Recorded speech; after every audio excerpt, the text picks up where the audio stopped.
Mga kapuso, 36 anyos nga lalaki arestado sa tuyo nga pang-extort sa iyaan ay kahagugma. Suspect ginpahog pa ang biktima nga i-post sa social media ang ila sensitibo nga video. Si Julius Bilacaol nakatuto.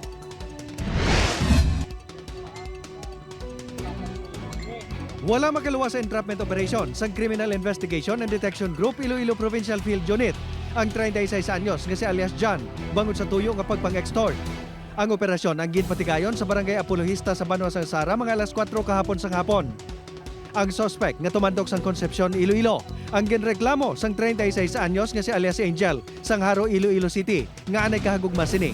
Review lang siya. Daw may urge gid siya nga muni wala gid na kunti mga palapitan sa IDG. Base sa panuaron sang biktima sa CIDG, hindi ko na magsugot ang suspect nga tapuson ang ila relasyon. Ginapahog man siya sang suspect nga ipagawa ang ila mga sensitibo nga picture kag video kung hindi ini magpakikita sa iya. Magapangin matay man kuno ini.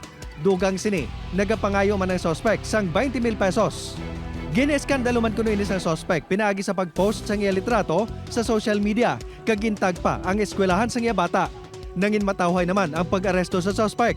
Nakita ko gid ang reaction sang subject person naton nga ang paginulsol, ang tanan-tanan everything kay cooperative man siya.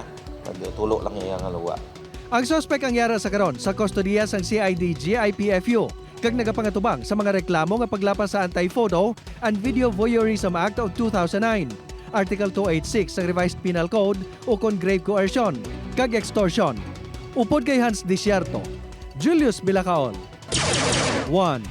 Western Visayas.